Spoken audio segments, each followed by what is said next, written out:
Live now. Hello, everybody.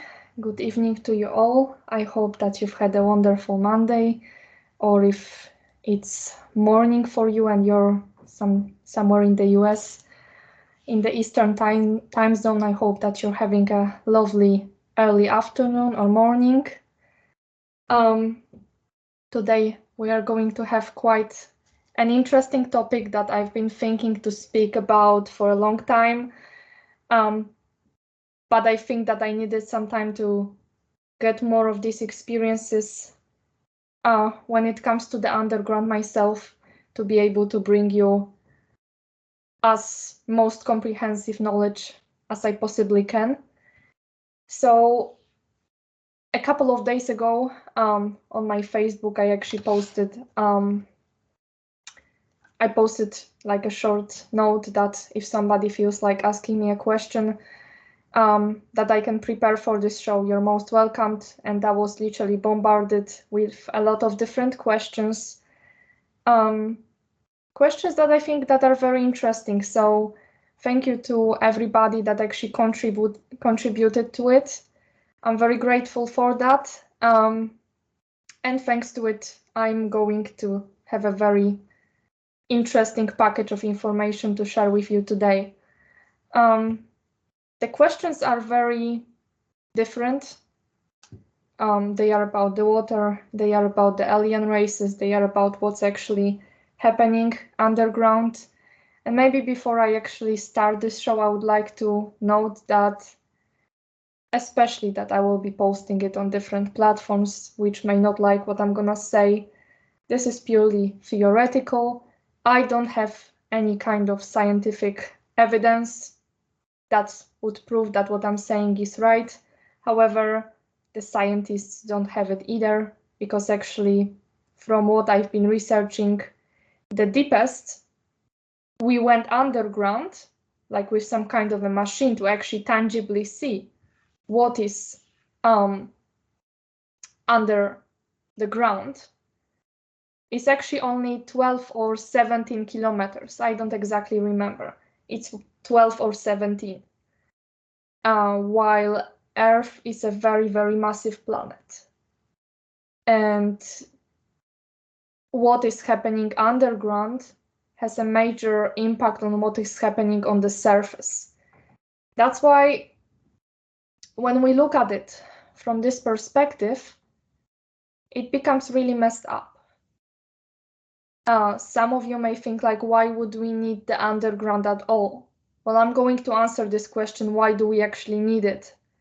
Because when it comes to this mass programming that we've been going through for ages throughout different incarnations, different agendas, we were first taught to think that we are the only beings in this universe. We were programmed to think that we are these very special beings on a very special, unique planet that is the only one where there is any kind of form of life, and there is nothing in other stellar systems, in other galaxies, and we are just sending out different kind of rockets and stuff to check what's going on the moon. We are discovering Mars, but actually we haven't made much of a progress since the 60s when it comes to the cosmic discoveries, and I would even question if they were real. But what I wanted to say here, our perception has been very much limited for a long time. We were actually taught to think not that we are the only beings in this universe, but that there is only the life on the surface, that there isn't any life in the atmosphere, and there isn't any life underground, maybe except for some bacteria or whatever.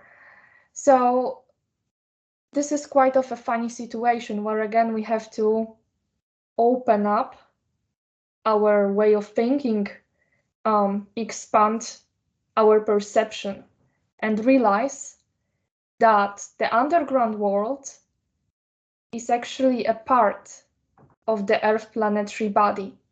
So with this kind of a message, I would like to invite you to today's show, where we will be discovering the mysteries of the underground and looking into what's actually happening beneath the Earth's surface. And I recommend all of you to take this with an open mind. And again, this is just theoretical, no scientific proof at all. And as always, you know, guys, that I like to say different stories. And this is just another story about the planet that just accidentally is also referred to as the planet Earth. So, with this open-minded approach, but remember that we listen to a fairy tale, I'm going to get to the list of the questions that we have for today. So first of all, a little bit on what's the structure of this place referred to as the underground and how does it look like? So Earth used to organically have a system of underground passages that allowed the angelic humans and other beings to achieve quicker passage between different locations on the planet and between different space-time locations as well. This organic underground system had been created a long time before the actual evolution of the human race began. So our evolution started, let's say, about 25 million years ago, specifically in this 3D realm. And before that, there's been many adjustments that needed to take place. And one of them was actually setting this groundwork for the for different passages that were actually, some of them were located underneath the surface of this planet.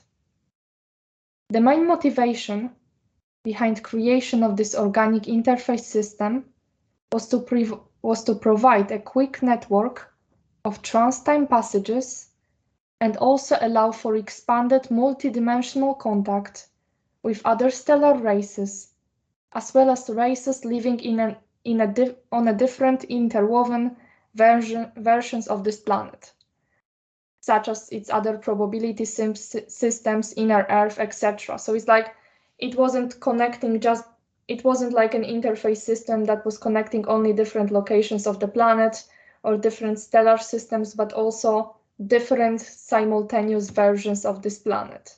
Because as I said many times, we are just 1 out of 12 probability domains. So we can also compare it to a clock.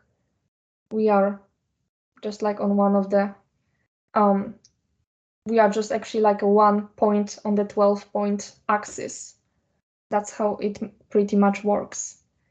At first, these passages used to exist on different layers of the planet's Russia and the light body. Later on, these underground tunnels have also been built on the inside of Earth, like physically, creating a complex network of underground tunnels that later on have been taken over by the fallen angelic forces. So basically, first of all, we had these interface systems on the light body structure. So like they were built energetically, but we were able to access them through astral projection or different kinds of projections in our light body. And later on, they were also kind of downstepped specifically into this density. And they are basically tangible structures that are on this planet, and those who know how to access it, they can get certain benefits from it. And we'll get to that. Who is it that is doing this? I've been seeing a lot of questions.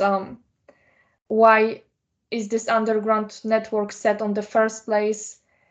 Who is doing such things? And why? And there's always like a higher motivation behind it. Originally, it was supposed to be an interface system, and in case of any kind of attacks, planetary disasters, humans were able to hide underground and survive pretty much, or go through a certain passage in order to get to that other version of the planet. Well, these days, we don't even know that such passages exist. only some of us who go into different conspiracy theories realize that there is an interface system like this. But none of us yet actually has fully the keys to the underground. They've been taken away from us pretty much after the fall of Atlantis.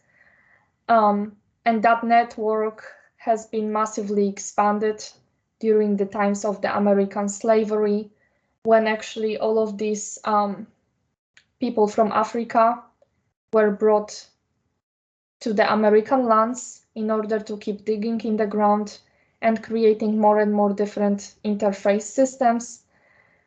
So that was one of the agendas. And also there's been a lot of secret operations taking place in the underground during the Second and the First World War. So there are a lot of things that we missed when it comes to the history records. So, to the question, when was the underground network created and who did it?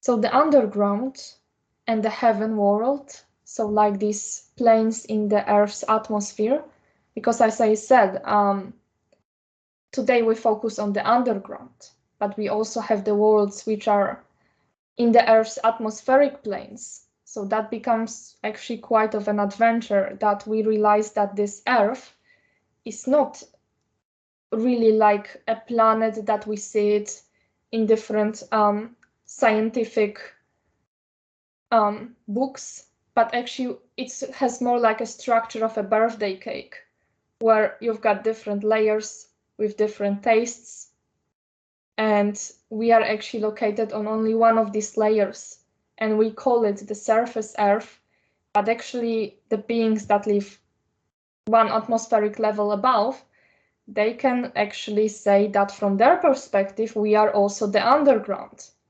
So it all depends on the way that we actually present this kind of information. So the underground and the heaven world, the atmospheric planes, has always been a part of this planet. We used to perceive this realm as much more expanded. The underground world used to be a crystic space until the second seeding of the human race. About 2 million years ago, the underground network started to progressively get hijacked. So it happened about 2 million years ago, and there's been many races involved in that. This invasion had been performed by the reptilian and draconian races in the contemporary Asia and Lemuria, and by the Anu races in America and Atlantis. And then they later got into the lands of Europe, actually Greece and Italy, which in the past used to be referred to as Ionia, collectively. These were actually, I would say, the lands that remained the purest for the longest period of time. So even though there is like the biggest amount of reversals when it comes to the underground networks in Italy, this is the place that they got to the latest. So that's actually quite interesting when we look at the current situation with Rome, and I'm going to later explain what's the thing with Rome and the Vatican City. Currently, different fractions of fallen angelics rule the underground network. We do not consciously remember the beautiful crystal caves of underground cities that we once used to visit, either in the dream state or through specific access points. Many underground places used to be advanced education centers through which we would receive knowledge about this planet and the universe. The fallen angelic domination over the underground complex cut us off from this knowledge, and also we lost access to the underground waters that used to be very healing substances, as well as we lost direct connection and communication to the unlimited energy supplies from the planetary core. And with the communication, I wanted to say the communication to the races that live in the underground and the connection to the energy supplies from the planetary core. So we lost quite a lot when it comes to it. The connection to the underground was very precious because of the very important places that are actually located in different layers of the underground. When it comes to what's happening right now, if somebody's wondering when will this end? So this will end once it is actually all revealed to us. And I don't really see that it will be like a massive revelation that suddenly we will just turn on our TVs and we are just going to have like this massive revelation show running where they will show us reptilians and Dracos and how they dominated us. I don't personally think that is going to happen. This is the agenda of so-called Q movement, and Q is actually related to the other fallen angelic group. However, it will start to get revealed because of actually what they are doing. I often say to people who ask me about justice and but more like on a personal level, like, what should I do so this justice comes to this person? And I tell them, actually, you don't have to do anything, because very often these people just reveal themselves, just like that. They are not able to keep their masks for too long. And that's actually what has been going on since 2020. The agenda of the DNA modification, of course, theoretically, the agenda of the DNA modification that started in 2020 is becoming more and more visible to the eyes of the public. And it will be becoming more and more and more visible. Due to Earth changes, that's an interesting one, the climate of the underground is becoming more and more unbearable for other races to survive there.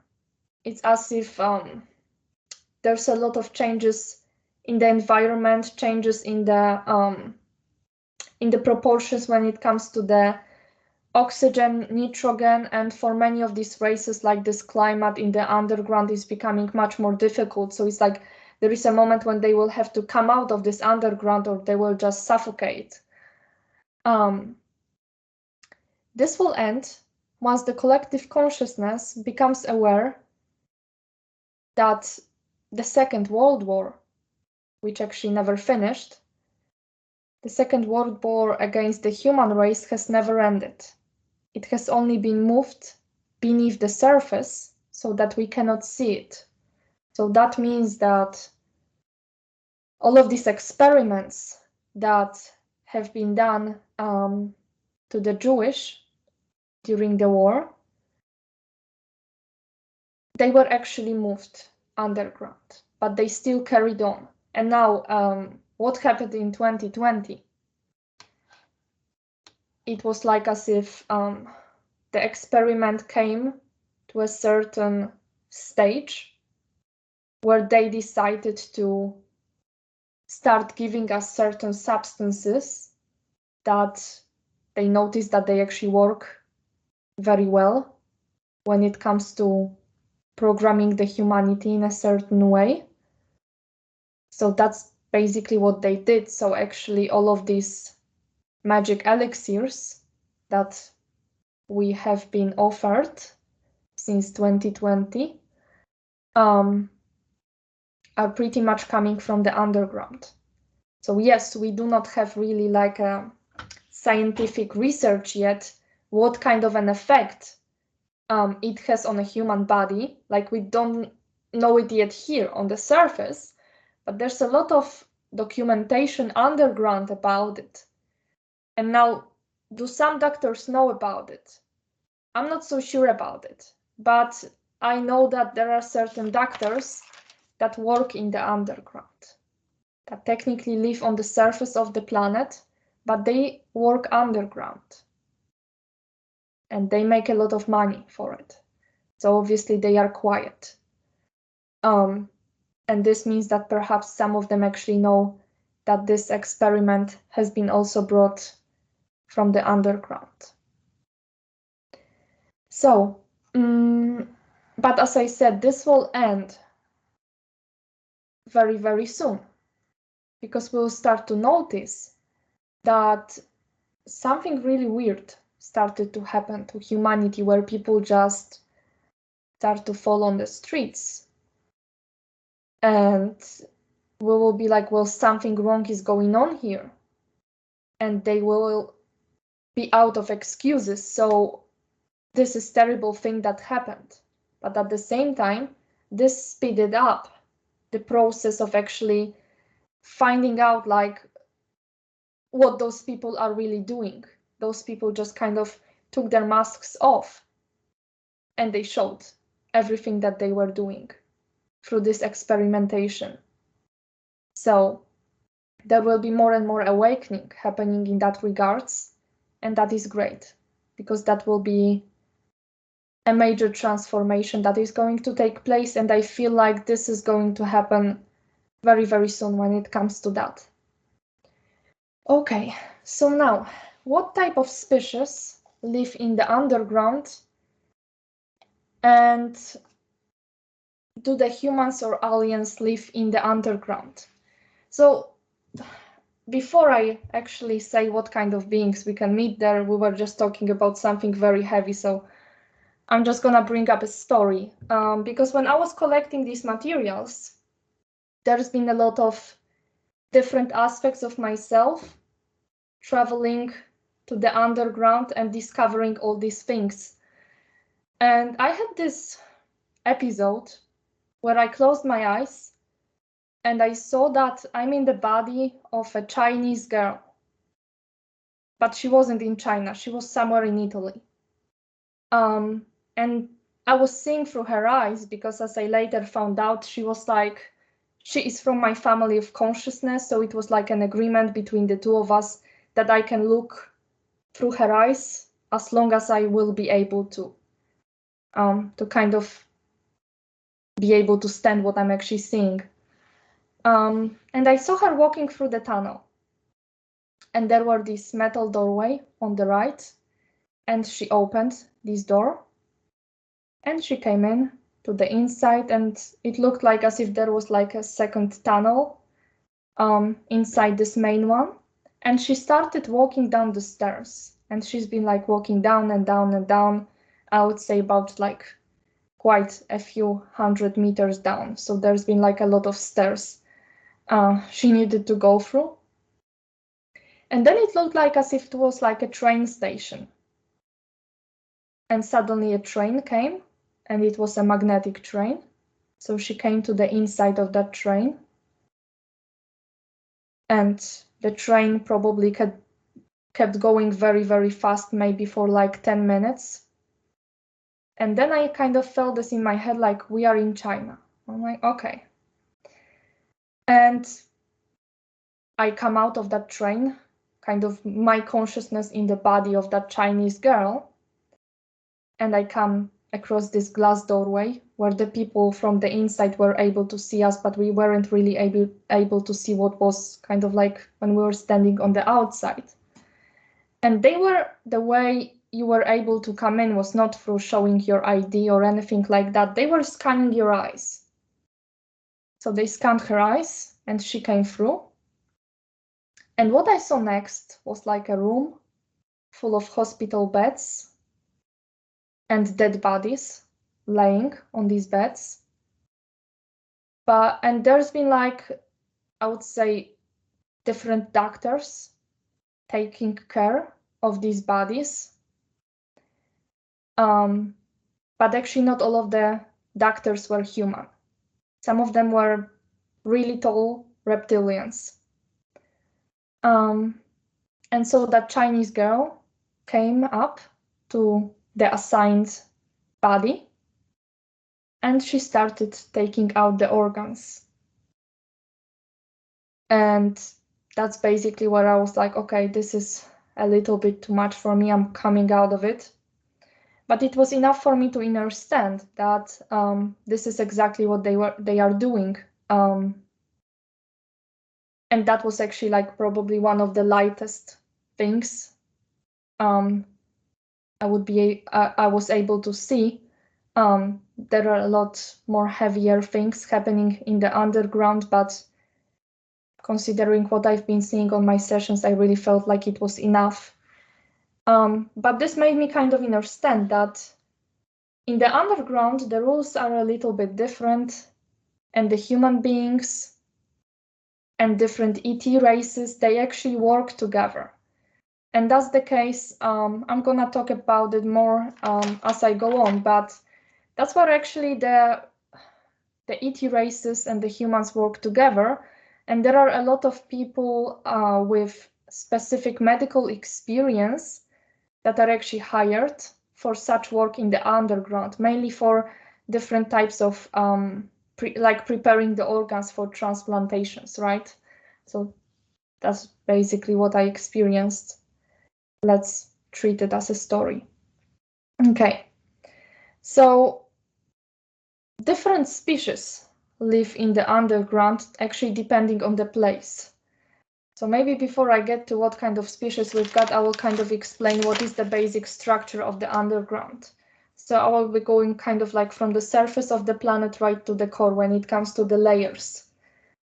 And this is based on the vertical map that Ezayana has basically created, and that is my only reference material. The rest is purely coming from my insights. So we've got first the surface of the planet. Then when we go down, we've got the upper mantle, where we've got different layers of this upper mantle, but it's not like it's lava. It's full of different places. And in the upper mantle, we've got the dumps, which are the deep underground military bases, right? So in the layer of the upper mantle, approximately 200 kilometers beneath the Earth's surface, that's where the dumps are located. And that's also where we've got these places like Agartha, and all of these different lands. People also speak about the Telos, Shambhala. I will get to that, but actually some of these cities are confused because some of these cities are located in the Earth's atmosphere. So there is also like a distinction between these, let's say, astral worlds that are referred to as the Agartha, Telos, etc. But Agartha is actually underground, but it's not a good one. So that's where the dumps are located. That's where all of these underground tunnels are, about 200 kilometers beneath the Earth's surface. Then between the upper and the middle mantle, we've got something called the cave cities. And the cave cities is actually one of the Aurora platforms. And that's where I was learning a lot of the things for this show. I actually found myself in that place. And it's like, it's not like it's dark there. That's also kind of like an illusion that we have experienced when it comes to always kind of remembering that it's dark in the underground. No, it's not. Some of the crystal caves are actually, I would say they are like having these self-luminant crystals. So they emit natural light. And that's how it is in the cave cities, where there is technically like no sun, but there's like a lot of light energy coming from the Earth core. So it's already lighter thanks to it. And there are also these self-luminant crystals, thanks to which this place is actually very beautiful. It's full of these crystal emerald caves. In the middle mantle, we also have the biomes. And I will later explain what the biomes actually are, because when we talk about the biomes in terms of science, if I remember correctly, it's kind of like the biome of a specific place on the planet kind of determines what kind of animal species and what kind of plants are in a specific place. But actually, when I speak about the biomes that are in the middle mantle, I'm actually talking about kind of the template for the manifestation of different life forms on the planet.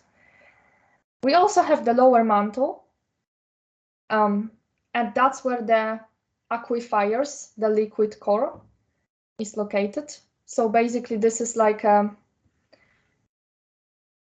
layer of waters, we can say, or actually like a template that sets the manifestation for waters on the surface Earth. And then we've got the solid core. So actually there is like a liquid layer that is surrounding our Earth core, which is solid. So this is pretty much how all of these layers look like.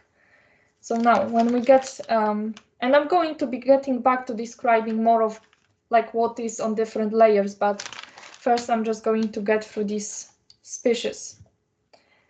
So we've got, of course, human beings, and some of the human beings were directly born in the underground, or they were brought there, or they come in to the underground, but they can also come out.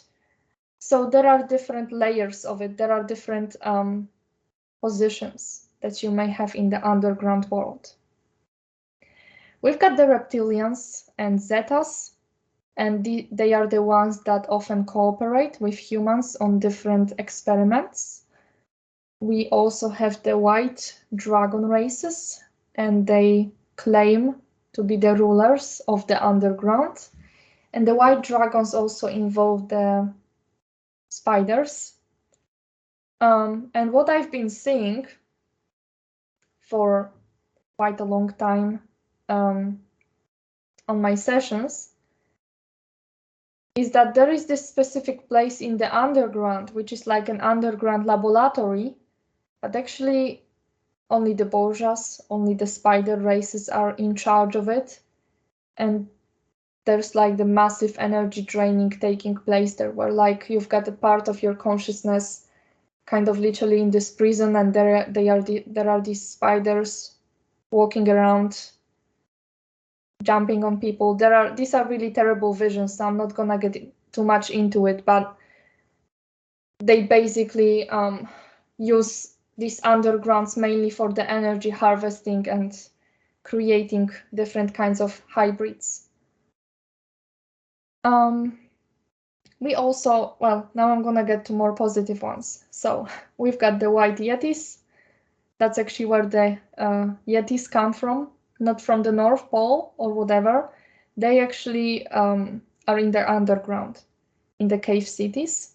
And we also have some of the aquari-humans. Some of the humans that that would hide in the underground during different, let's say, plasma wars that were taking place on the planet, they actually chose to stay in the underground.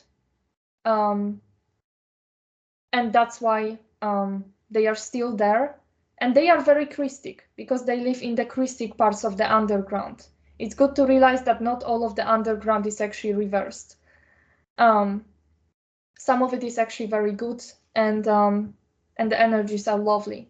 I was mostly visiting the parts that were lovely when I was preparing this material. We also have the various hybrids of humans and animals that are basically the results of the experiments taking place. We have the biomes, and as I said, they set up templates for manifestation of different species on the planet. So the way you can imagine it is like you've got these etheric animals creating this biome layer. And they actually look very beautiful. It's like as if you found yourself in the world of these really cute, etheric looking small animals, and big ones as well, actually. And also some of the underwater caves, or like these places where it's like it's really deep in the ground, different kind of oceans and such. We've got mermaids, dolphins, and whales. They actually also inhabit these underground water systems. And they may look a little bit dark sometimes, especially the mermaids, if they don't get so much light, if they don't get so much sunlight, because actually what happened to the mermaids is that once a long time ago, they were actually pretty much friends with humans, and they had like a very good connection to the dolphins. And some of the women and men would choose to have like an incarnation as a mermaid. But what happened later on is that because of the very harmful technologies that were used on Atlantis, and these beings were terribly sensitive to them, they were basically forced to hide from us. They got very scared from this. They got very scared of these Atlantic, the magicians from Atlantis. So they started hiding from us, and they literally had to start living underground. And we also have the Nomia races right at the core of the planet in the Nomi seed. Actually, the fact that the Nomi seed was activated on the planet also means that we have these races along with us, right in the core of the planet, transmitting the frequencies through the underground worlds. So they are also being charged with very high frequencies through the surface Earth and also to the atmosphere. Okay, so now we are going to focus a little bit on the underground tunnel system that we have all over the globe. So some of you may not even realize that underneath your house there might be a tunnel leading to some underground base. Many houses located on so-called ley lines actually have tunnels built in these areas. So whenever there are these things like you realize that, oh, my house is on the ley line, well, there's probably some underground tunnel also going directly on that ley line. Right now, these tunnels are used to transport secret documents, precious artifacts from the past, minerals, bodies, and things like that between countries. There are different things that are being transmitted. Basically, all of these lost treasures that the history is talking about, they are all pretty much underground. It's not like they are lost. And the world governments are, of course, very much aware of that.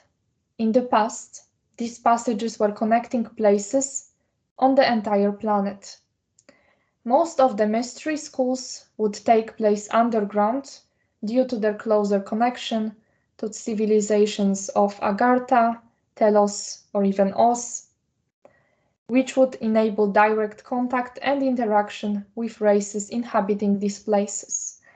And these places, such as Agartha or Telos or Oz, they were actually good places in the past as well.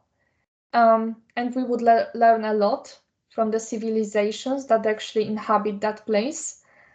So we actually had like a lot of interesting energy exchange, knowledge exchange between the races that would live underground and in the atmospheric planes. Okay. So I'm going to get through that topic quite quickly because I want to focus mostly on these more, I would say, positive aspects of the underground, but I saw that quite a few people were asking me about this, so I thought I would just say what is my perspective on it. So, is it true that children are being rescued? Or is it a lie to make us do nothing ourselves? So, unfortunately, this is not true. The Q movement is a part of the New Age agenda, because basically, if somebody doesn't know, this Q movement is basically saying that there are many different military operations that are getting the children out of the underground. So the Q movement is a part of the New Age agenda, and it is actually one side taking the other.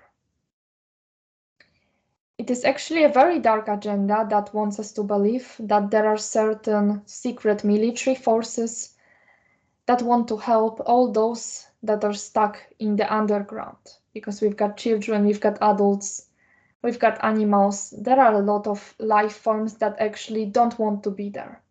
And that's why the frequency of the underground, the reason why we feel so much fear about it, is because that fear is being transmitted to the collective consciousness of the planet. Nevertheless, the Q movement at least makes us more aware that such places exist, and it should be a motivation for all of us to spread awareness about this topic, that the human trafficking experiments, the genocide agenda, actually is something that we still struggle with in the 21st century. And of course, this is only theoretical.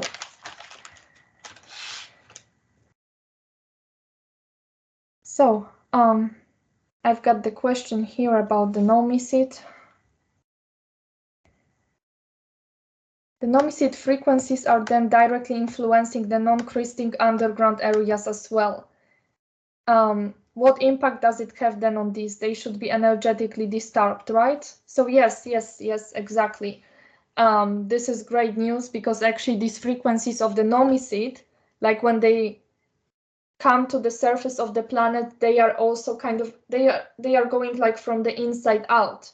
So they are going through these underground places, and they are causing serious issues for the beings that are not so Christic, let's say. And another aspect of it is that actually, thanks to the nomicide activation, we managed to get back our access to the cave cities. Before that, the cave cities got closed, so they don't get hijacked. But right now we've got these energies back, and that is wonderful. And the opening of the cave cities is like a huge frequency upgrade for the underground. So this is amazing news. Okay, so this is pretty much it when it comes to that answer about the children. There are certain, I sense it in the air that there are certain movements that want to get them out. But for now, I would say that this is not happening on a large scale.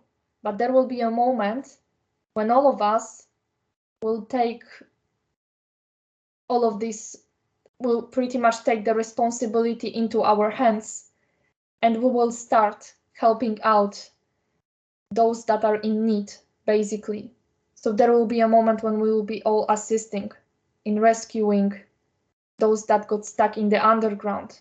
And some of you who have fears like claustrophobia, or being basically afraid of places like caves, or just kind of being underground, that's probably coming from the trauma where perhaps in your past life you were in the underground world.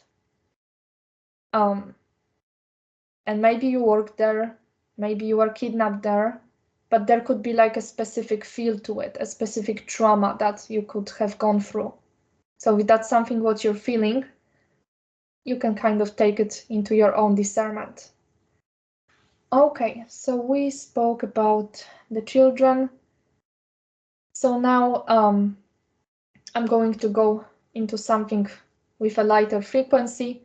So are the inner earth civilizations on a different plane of existence? So the inner earth civilization actually lives in a different, we could say, space-time reality. The inner earth civilization lives in D3.5. So it's like a dimension 3.5 of it. So it's already like a different set of realities. So it is actually a plane in between. The reason why it is called inner earth is because there are many passages underground that could lead us to these lands. Usually we had to access the underground to be able to get to the inner earth. The inner earth is a civilization that lives between the particle earth and antiparticle parallel earth. This plane of existence has been buffered around 2012 in order to prevent further spread of metatronic distortions from systems around it. It is possible that in the future we'll make a contact with the civilization of inner Earth, but that will happen once we are actually on the median Earth, since many of us have connections with this place and used to have incarnational cycles in that frequency zone as well. But I wouldn't get so much overexcited about it, because there are a lot of, especially I would say in this timeline that we are at right now, so simultaneously a lot of different things happen in other dimensions, right? So from my insights, there are a lot of conflicts and dramas taking place on the inner Earth. And that's why it's not like a 100% Christic system anymore. There's a lot of drama taking place there on this, on like a bigger piece of land where you've got these organic inner Earth races and the Anu races, and they keep constantly fighting against each other, and that is just triggering more and more drama and damage to the planetary grid. So it's like as if that we are almost also in some kind of like a stage of war, actually. Okay, so now we talked about the inner Earth and we are going to get to other magical lands. We are going to start with a place referred to as Telos. So Telos is actually a hibernation zone located in Earth's atmosphere, not underground. So all of these channelings that speak about Telos are actually not quite correct, that this is beneath the Earth's surface. It's in the atmosphere. That's where many astral projections take place and experiences of angelic contacts. Telos is actually not an advanced society, but is a place where many of the New Age channelings come from. And that's the same case with places like Oz, Shambhala, or Olympus. All of these places, Oz, Shambhala, Olympus, and Telos, they are in the Earth's atmosphere. They are actually not underground. So that's kind of like a small detail. So here's just like a quick note about these 4 places. The concepts of Telos, Oz, Agartha, or Olympus are also very much connected to the old mystical teachings that of course developed on Atlantis. At first, these cities that actually used to be called differently. They were actually called like Telos was Telia, Oz was like Ossa, something like that. That's what I was hearing. And they used to be places where a lot of souls would be receiving their trainings on the Christic magic and things like that, planetary management. Later on, due to the negative agenda distorting the organic Christic teachings, these places became the main broadcasting stations, which were basically spreading the Metatronic teachings. Some of the human souls who used to be involved with these lands may either have aspects of themselves in these places, or they may in the future reincarnate into these lands, which are currently dominated by the negative forces. But they have the potential to clear. That's important to note, that they always have the potential to heal along with this planet, and that's actually what is going to take place. So if there are certain people, and there's quite a few of them, who are very much into channeling different kind of things from Atlantis, they most likely just receive the messages from these aspects of themselves, which are still in these magical lands. So that's why there is this very tight connection that some people have to the Metatronic teachings. When it comes to Agartha, Agartha is considered an underground city, but it is actually one of the lands of the inner Earth, which is something different, as I said before. It's not like inner Earth is beneath the planet.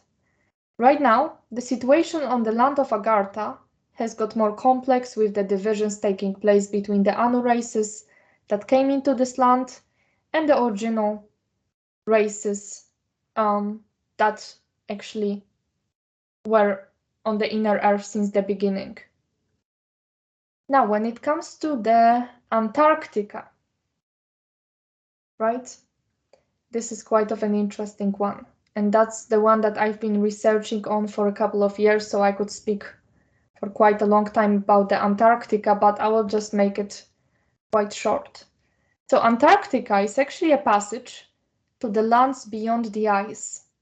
So that means the Antarctica is like a huge stargate through which we can enter this probability domain, or we can also leave it. And it is not cold at all.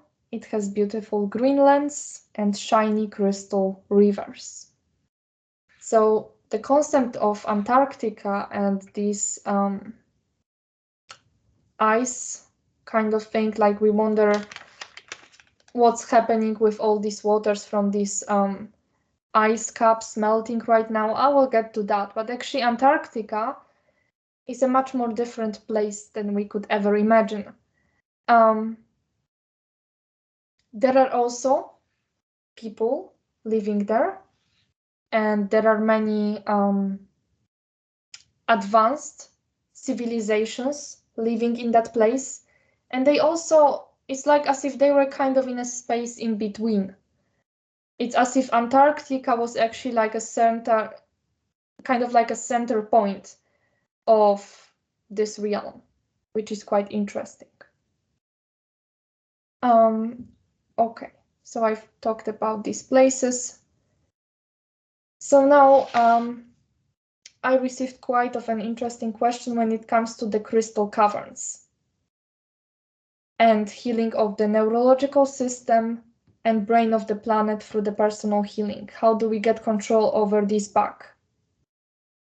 So actually, the personal neurological system can be reclaimed through activation of the tryptophasic nervous system, which is the Elasian nervous structure, based basically on the link to the plasma body.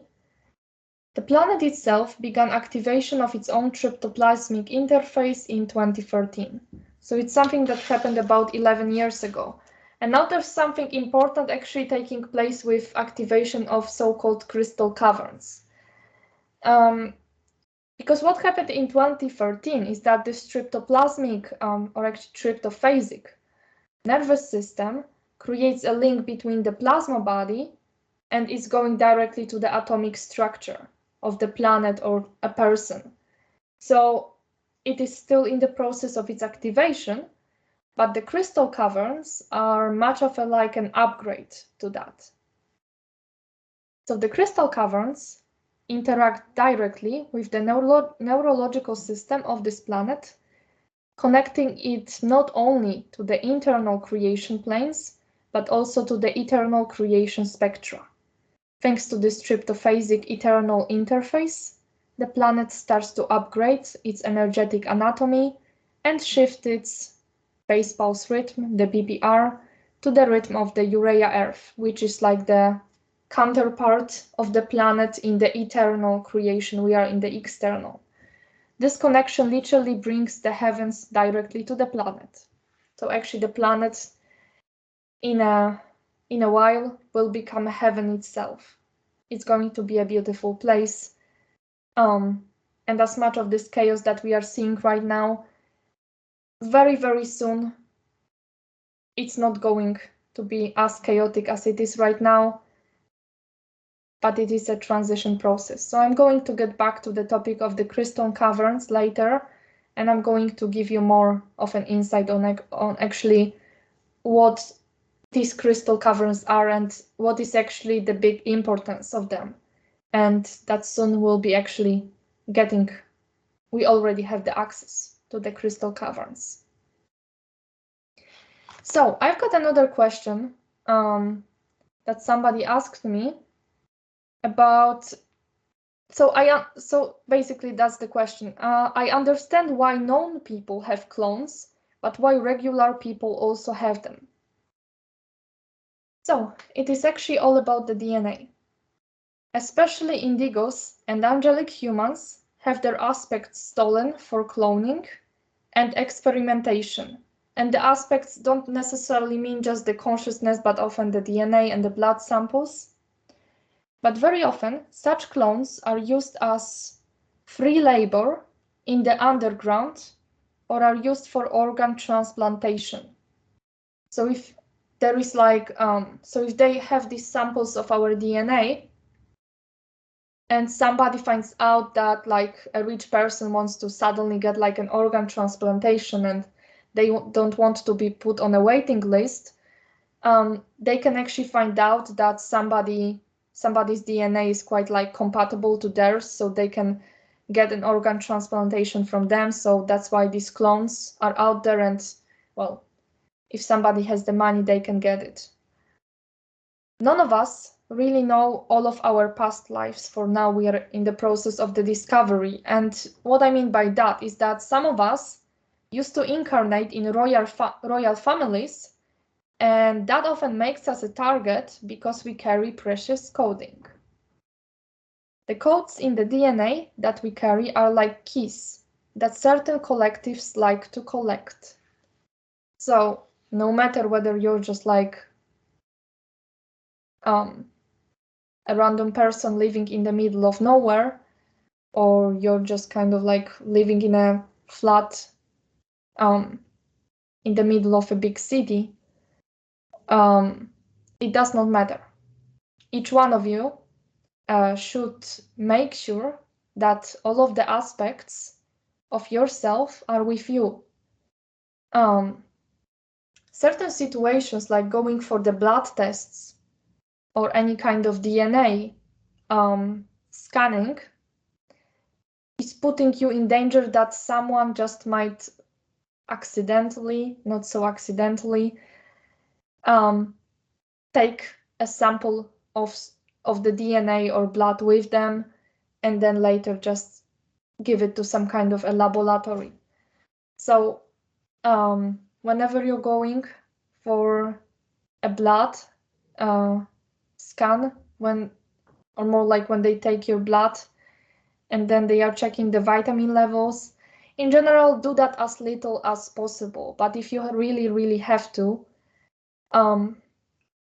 at least after that happens, or just like you can say that even like before the actual checkup, just affirm that to yourself: I do not consent to any kind of misuse of my blood and DNA samples. And expressing that will is already going to make a difference. And if you notice that something weird starts to happen with you after the blood scan, then you basically need to look into where these aspects actually have gone. And same case is with the blood transfusions. If you're receiving blood from somebody else, that means you're actually taking up this person's energetic imprints and their karmic imprints. It's as if literally a part of their consciousness starts to live and flow through your body, which is quite scary. So that's why this is also like, if you experienced a blood transfusion in your life, this is something that needs to be cleared as well. But as I said, everyone pretty much has clones, even if not in the underground, then in different places all over the universe. So that's why it is good to clear yourself from such influence. Okay, so just a brief question about what is really under the Vatican in Rome. So the Vatican City is so called the eye of the prison, the eye of the planetary prison. It is the central headquarters through which the mass programming through rituals takes place. It is also a center which spreads sexual energy distortions through the planet. So that's why that energy, that divine masculine and feminine energy, has been messed up, also because of the fact that these reversed energy transmissions are being spread through the grids from the Vatican City. And the energies of these rituals as well, they pretty much affect the human consciousness. Vatican City is basically a place which holds the main connection to the fallen past timelines of Earth, and through all sorts of rituals practiced since the pre-ancient times, it holds the power not only over humans, but also over souls. And that only is regards to the souls that are still contracted. So if you got your soul contract back and you started to disconnect yourself from the fields of the artificial intelligence, you released your religious seals, then you are just fine. So just to make that very clear, that's still concerning the people who actually didn't do that. Under the Vatican City, there is another city. So kind of like another city underground, and below it there is another city, and another, and another. And collectively there are 11 layers of these different cities, like a city beneath a city and so on. And in these underground layers, that's where the heads of the church co-create with their angels and gods. So in that place underground, the Vatican City, that's where all of these perversions that the religious priests are doing, that's where they actually take place. And then they basically try to spread the energy of these rituals outside of the Vatican City. But as I said, this is pretty much losing its power. It's not going to have any kind of power on you. Once you fully release yourself from the religious seals, you will get back your soul contract, and you will start to release all of these trapped aspects of yourself that are directly related to the religion. And I spoke about that with Caroline, I would say about 2 months ago, about the contracts and how they are related also to the religions. So if somebody didn't see that and you want to know how to do it, I just recommend you to check out that video.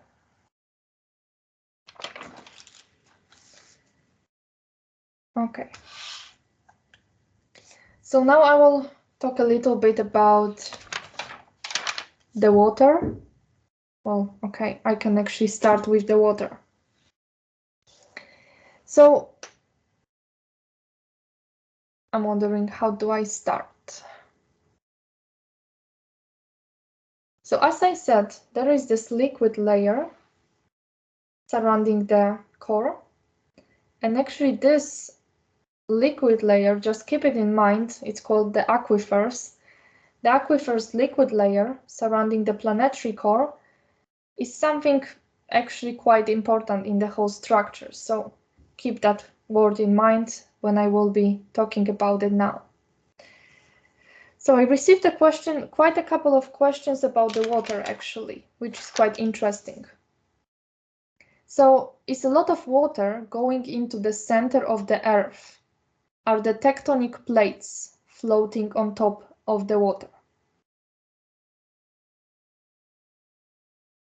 So actually, the way that it works when we think about the surface of our planet, and I will try to explain it as clearly as possible because it's kind of difficult to put it into words.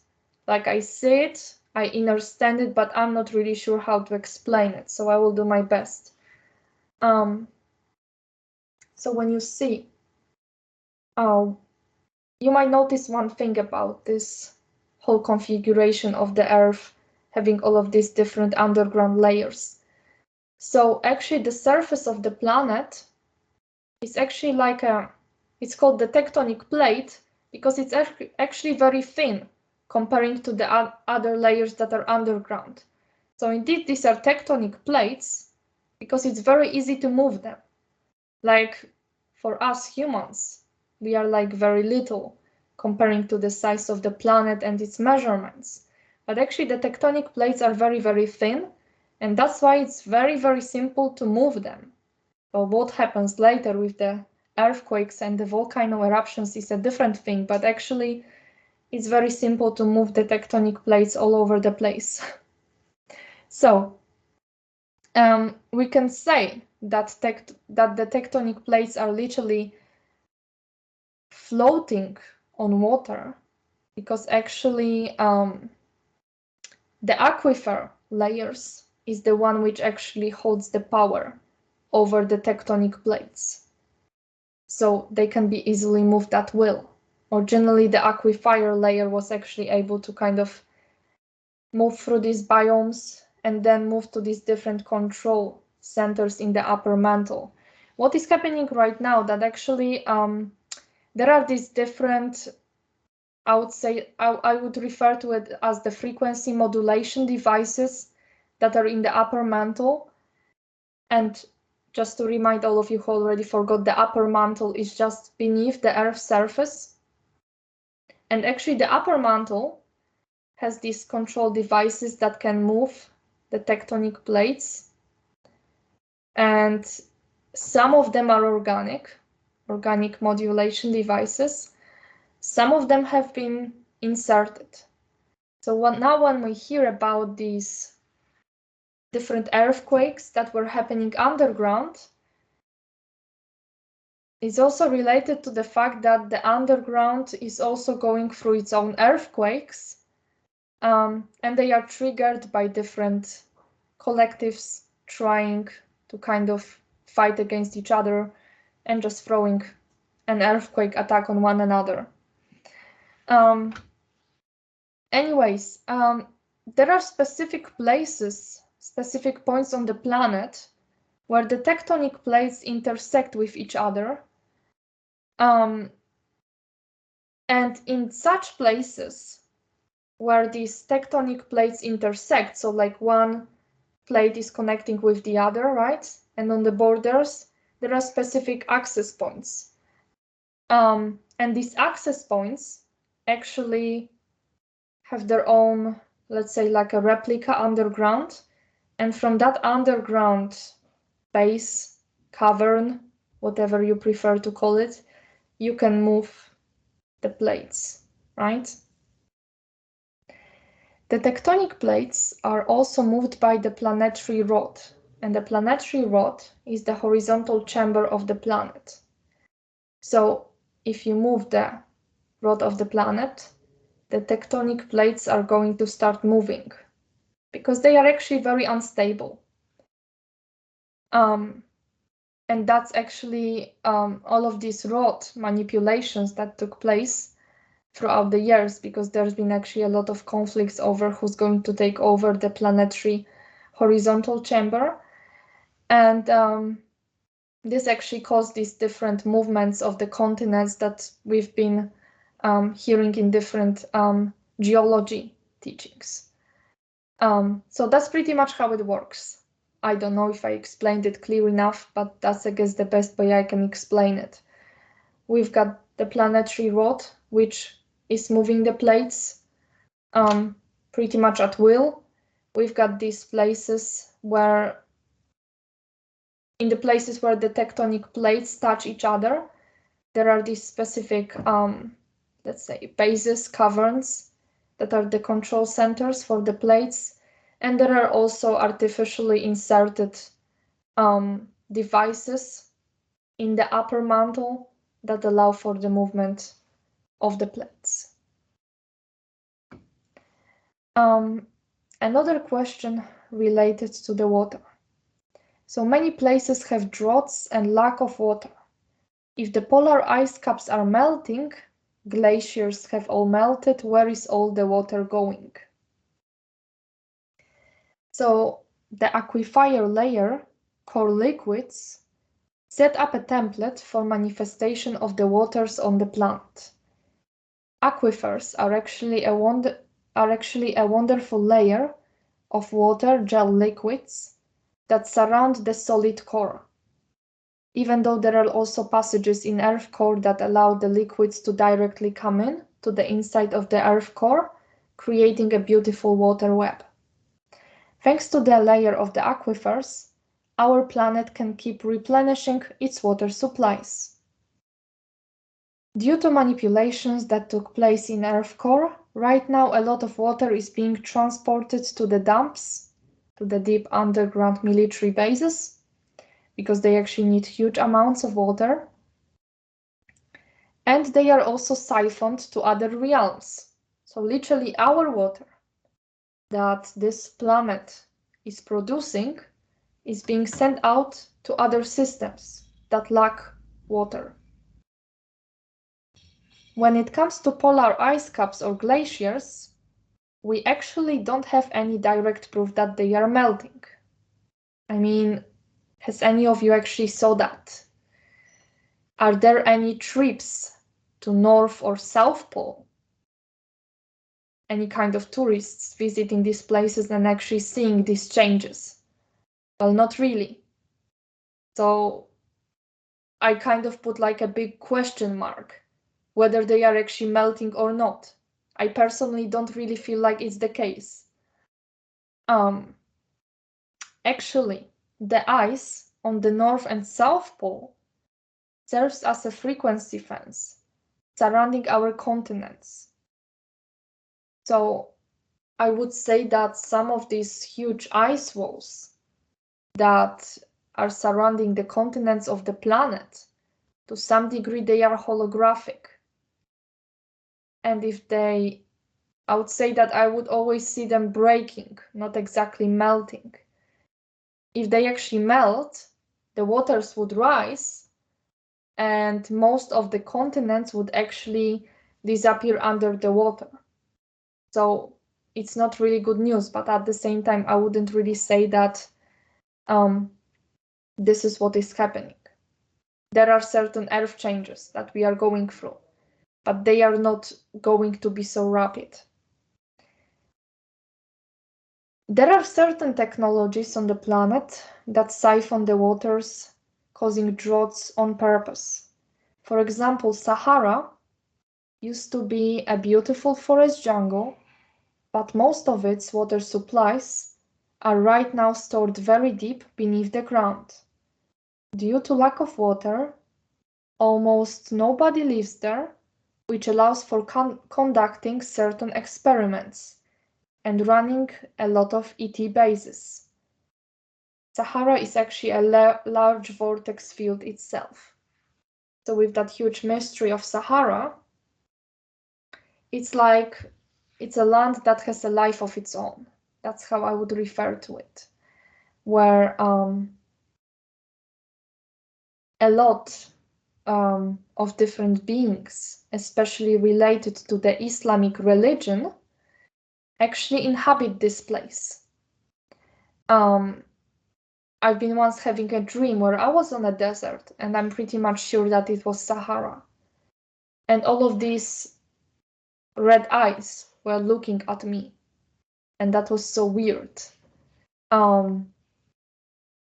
So I would say that actually there are many souls as well that are on Sahara, that are kind of stuck there because of the Islamic magic used against them. It's kind of like a hell realm to which they are sending kind of souls that they thought that basically deserve the punishment. So it can be seen in kind of like a metaphysical realm kind of thing, where we've got different kind of beings out there having a life of their own.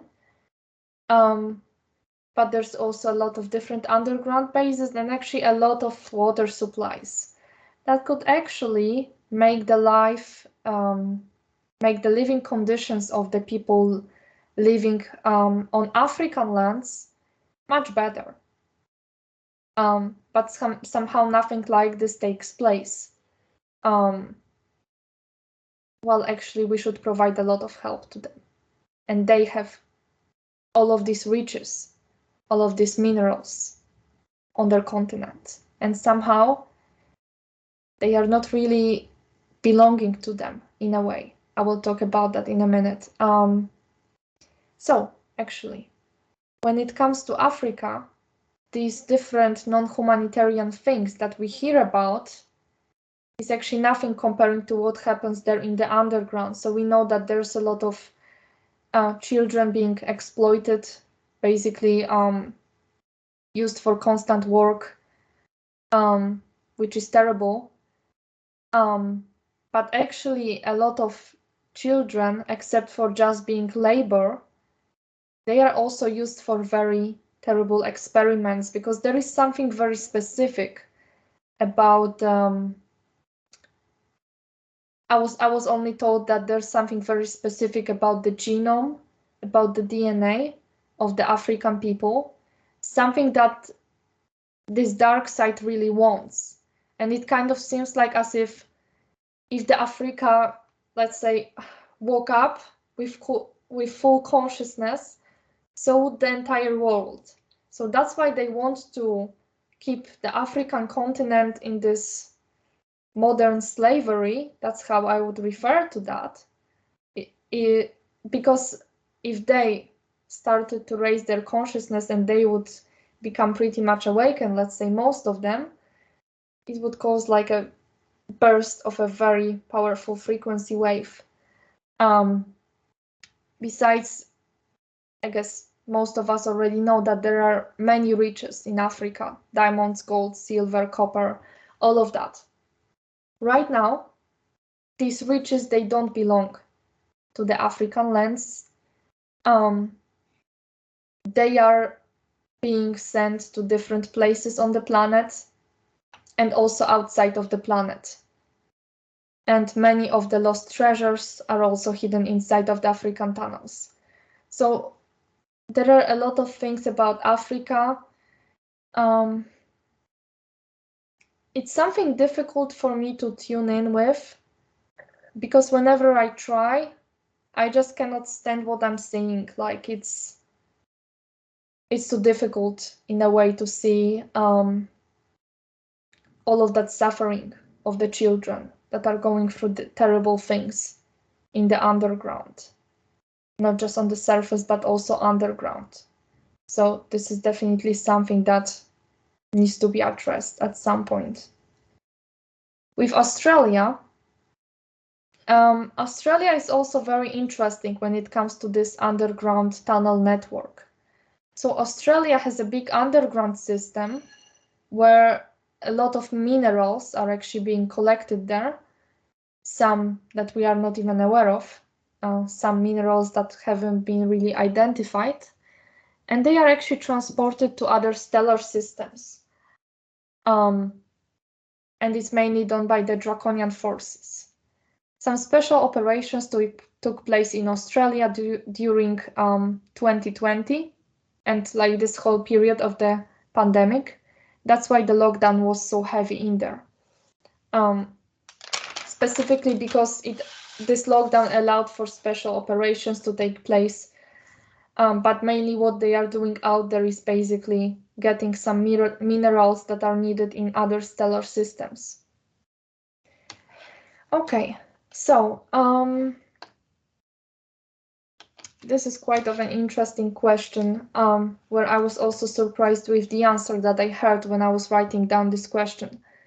So the real dimension of Earth's crust, is there really only 100 kilometers of rocks and then lava?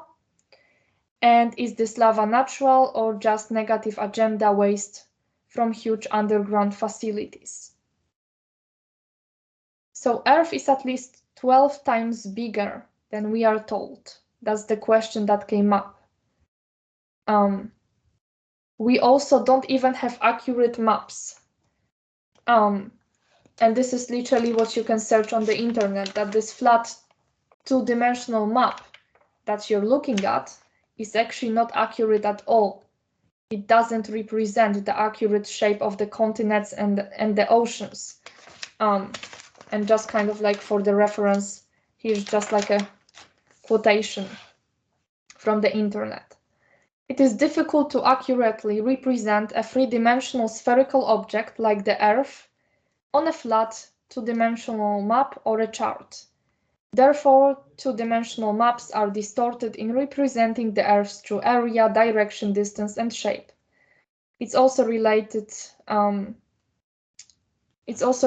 to something else that I will mention in a moment, but that's another aspect of this deception, that ever since we are little, we are programmed to look at the map, which is showing everything like in a flat version. and we associate ourselves with these specific shapes of the continents, but actually that's not really accurate at all.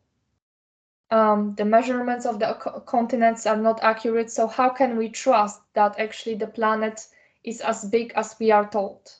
We cannot trust that at all. So that's quite interesting in itself. But coming back to that question, there is much more than rocks and lava when it comes to Earth's crust. Lava is actually a myth. It doesn't really exist. As I said in the beginning of this video, the scientists never managed to get deeper into the crust of Earth than just about 17 kilometers. So there isn't even a proof that the lava exists. Right? It's nonsense. Just get that out of your head. There are certain liquid layers in Earth's mantle, such as the aquifers surrounding the iron core of Earth, and a lot of groundwaters in different layers.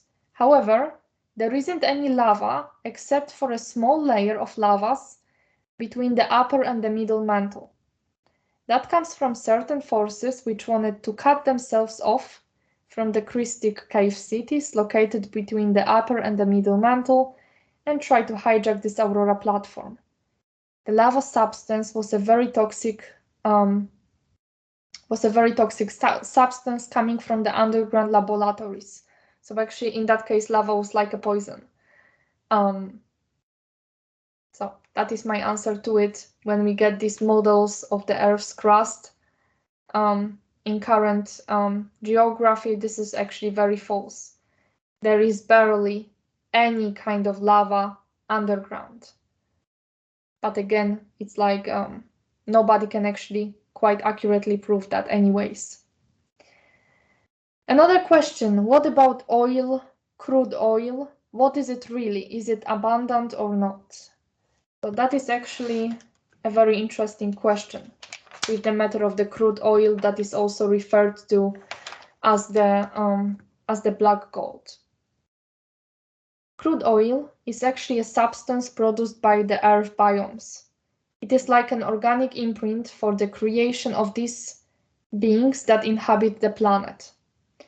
Crude oil holds a lot of substances that serve in the outpictured materialization of the life forms, such as plants or animals, even small bacteria. It's literally creating a template that helps the beings manifest from the inside out, right? From this biomes template in the middle mantle up to the surface Earth. So now, whenever the crude oil is actually collected, we are taking an imprint of the life forms on this planet. Depletion of crude oil results in decrease of the diversity of the organic animal, plant, fungus kingdom. We can compare crude oil to the nutritional tissue of the planet, thanks to which the planet has enough vitamins and minerals. Taking out the planet's crude oil for our own use is depleting the planet from its natural nutrients and is extremely risky. The supplies of crude oil may get replenished with time. However, too small amount of it inside of the planet may result in death of many plant, animal, fungus species on the planet. So that's what we are experiencing right now. A lot of different unique species of animals dying, which is terribly sad. And that is actually related to the fact that we're using the crude oil. And there is really not much excuse for that. It's not like, I wouldn't say that the electric cars are better either. All of them are pretty much destructive for the environment, but the crude oil is basically a substance that is very precious for the planet. Another question that we have here is how much of original Earth's surface is missing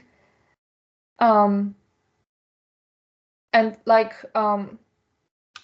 what is kind of like in this question is like, okay, so we took so many different minerals from the planet, so how many meters or kilometers we actually have empty beneath the Earth's surface due to harvesting of metals and elements and such. So actually what we don't hear about very often is that the planet has a gift to replenish its supplies. The more of the eternal life force energies the planet receives from the universe, the quicker it can replenish its natural resources and even expand its supplies capacity.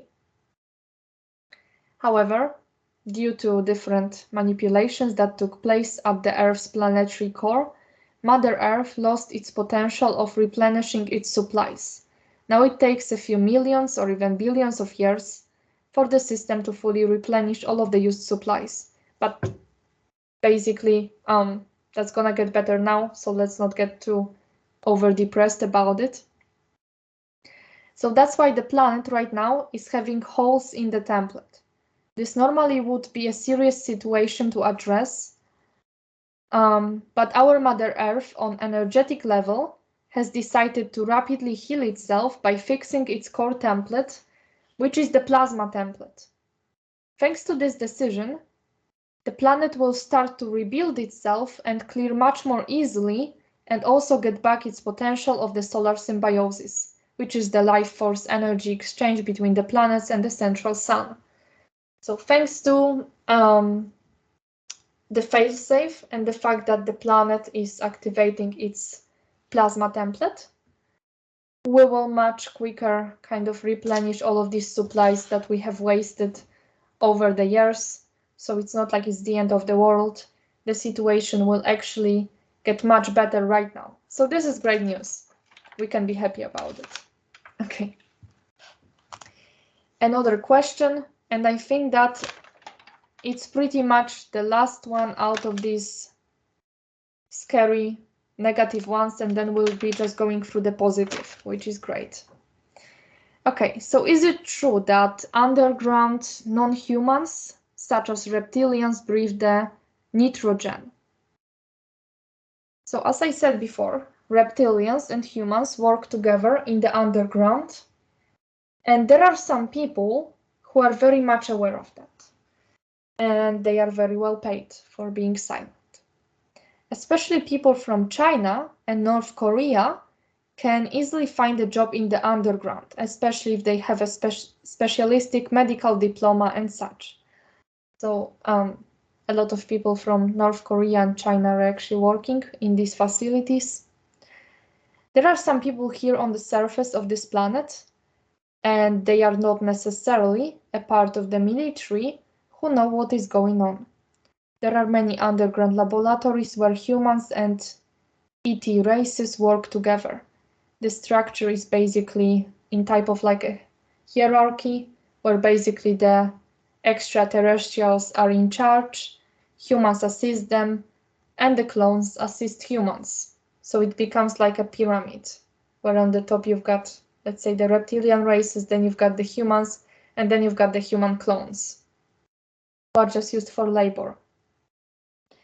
Working conditions in such places are usually very challenging, so human beings often wear oxygen masks when they are there, while the ET races may be actually used to such conditions, especially if they've been there for generations.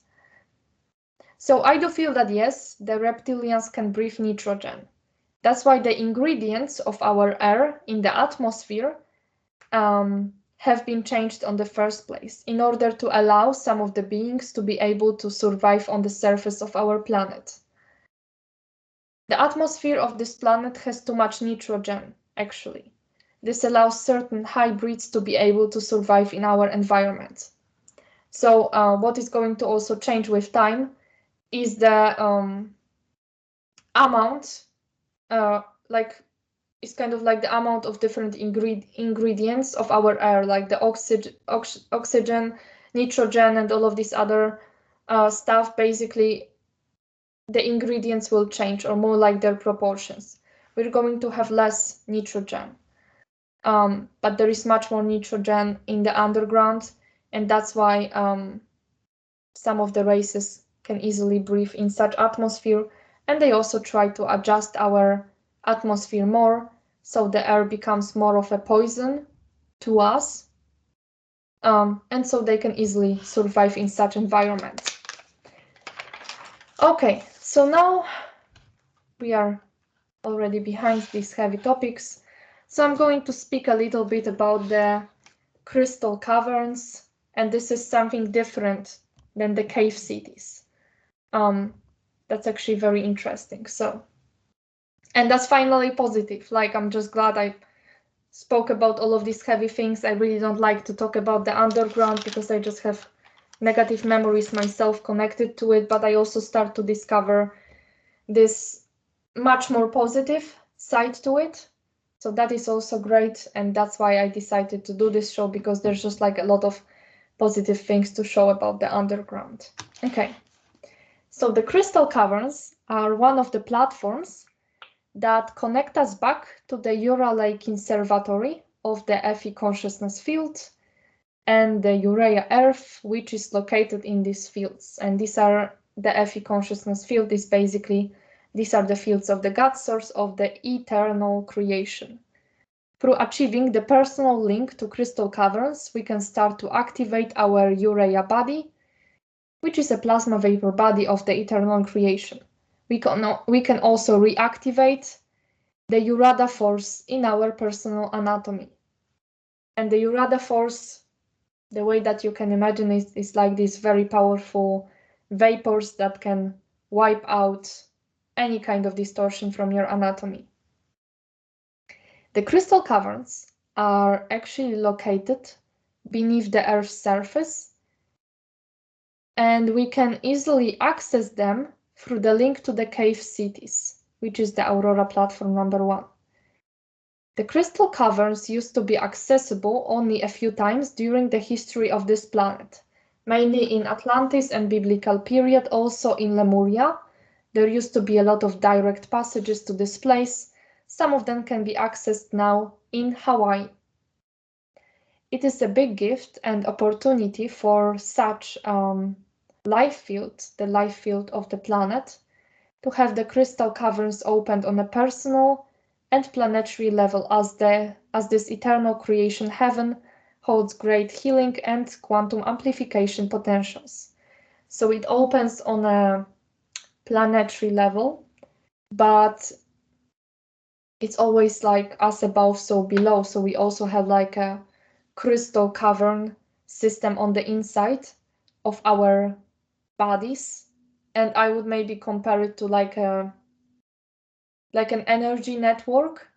That would be actually like a Urea body nervous system network in a certain way, and we'll be also progressively activating something like this in our anatomy. It is worth realizing that since we live in a multidimensional reality system, some places on the planet, not only on its surface, are very powerful. Some access points actually allow us to experience other domains of creation. There are places where these access points kind of come together. The crystal caverns are the direct example of it. Even though we can access them underneath the surface of Earth, they are actually leading us directly to the eternal creation frequency spectra, the flames of Urea energies. So it's like they are underneath the surface, but at the same time, they are already in the eternal creation. They lead us to the eternal creation planes. So it's kind of like a place where the dimensions are blending. So you cannot really even define what dimension the crystal caverns are. They are beyond the traditional way of dimensionalization. All right, so just to kind of make like a quick recap of the places, of the positive things that we can find underground. So as I said before, we've got the cave cities between the upper and the middle mantle, and they are like basically beautiful caves of the self-luminant crystal. We've got the portals, passages to inner earth planes, which are now invaded. But I do believe, well, I do really hope that the inner earth will also find its way towards freedom. Maybe it's gonna be kind of after us. Underground cities and tunnels, which are the remains of other advanced civilizations, such as the Great Tartaria. There are many beautiful underground tunnels in which we would actually encrypt a lot of knowledge. So there are also a lot of different beautiful underground libraries. We've got the aquifers, which are the places with the cool crystalline waters. I literally went down with my consciousness today, down to the aquifers layer, and it just felt amazing.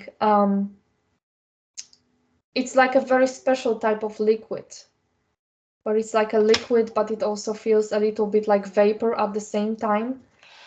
And these waters are very hot, and they are also spreading these beautiful vapors of energy. So that's basically where the water itself is being created, like a template for the water. So it's a really beautiful place. And this one is actually, I would say, Christic. Also, as I said before, some human beings, and not the ones that are stuck in the dumps, but actually those who chose to live in the underground a while ago, they also live in these different passages. We also have the crystal caverns, and the biomes zone is also a very Christic place. But just to kind of say that again and put an impact on it, places like Agartha, Telos, Oz, they are not really a part of this positive of the positive underground realm. Okay, so I'm almost coming to an end. The last thing that I'm going to answer here. What kind of energetic cleansing we as a Christic collective can do to break this cycle? Are there more serious interventions from the Guardian collectives to stop the misuse of the divine free will choice once and for all? So basically, I'm very grateful for that question because it has brought a lot of clarity to all of this confusing material. And it also, what I'm going to read now, it will also help you understand more why there is so much trauma with the underground, and that actually it's not something that we should be afraid of. It's actually a realm that we should be in harmony with organically. So first of all, we need to get back all aspects of ourselves from the underground. If we remove our clones, if we get back the stolen DNA samples and the blood, we will become free from this influence. Then we should do this process with our family members and then with our friends, and this frequency will start to spread. And of course, only those who want to. The collective consciousness will be able to become free from the abuse of the dumps if enough people on this planet will keep this information in their morphogenetic field, since it will start to reach the collective consciousness field and causes the reach of the critical mass of accretion. The guardian races of this time matrix and beyond originally tried to cut off as much of the underground influence as they could. So what the guardians did on the first place is that they closed the cave cities so they will not get infected by what was going on in here. And actually, same thing with other places. They were closing as much as they were able to, especially on the energetic level. A lot of the passages have been closed and then later opened up again when the time was right. A very important aspect that the guardian races would like us to understand is that the underground world concept has been for a very long time now presented to us in a very distorted way, that had an impact on the collective consciousness. Horror movies about the underworlds, fear of the basements, and other underground facilities, bunkers created by billionaires to hide in them in case of danger. All of these creations are a result of the massive trauma that we all carry, but we are not quite aware of on a conscious level. What we should realize is that this planet is much more than we see on its surface. The planetary structure has actually a form of a birthday cake with multiple layers. We are located in the center of this massive cake, but there are layers below it and above it. As the fully embodied Christic guardians of this planet, we should be looking after all of the planetary layers, including the underground realm. For a long time, we have been approaching this with fear because of the collective trauma we used to carry. The self-realization itself is the first step we need to take in order to begin the process of healing the underground. As the Crystal River faith-safe host goes on, we will get back our access to these places, and it will be our full responsibility to make sure that we clear those places from the disharmonic energies that have been there for a very, very long time, and that we basically help with healing of all other forms of life that coexist in these planes. So basically, as the guardians of this planet, it will be also our responsibility soon to take care of what's going on in this underground realm. The truth will come out sooner or later. And for now, we are given the plasma teachings that can first of all teach us how to get ourselves, because we tend to be quite ambitious and think about how to save others from different situations where they are stuck in the underground, but we forget about ourselves and the fact that there might be different aspects of yourself out there. So in order to heal this collective mass trauma, let's start with ourselves, then assisting other people with it, those who feel like it. And that's how we will start to create a community of conscious people who will start to take actions towards rescuing of the underground. So this is pretty much all when it comes to the information that I prepared when it comes to the topic of the underground. It's been quite of a thing to get all of this together, mostly because, as I said, the topic was quite heavy, and I don't like to talk about negative things if there isn't really like a solution for them. So right now, with the activation of the cave cities and the crystal caverns, and the fact that thanks to the nomicid transmissions, the underground literally shake on the inside, this is the time when we can truly take the power into our hands and really get ourselves out of this mess. So maybe with this positive accent, I'm going to finish for today.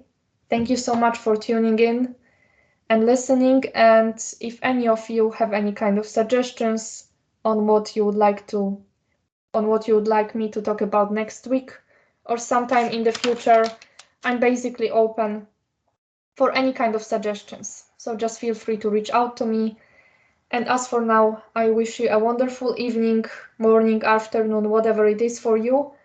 And I will see you next week at the same time as usual. Bye bye.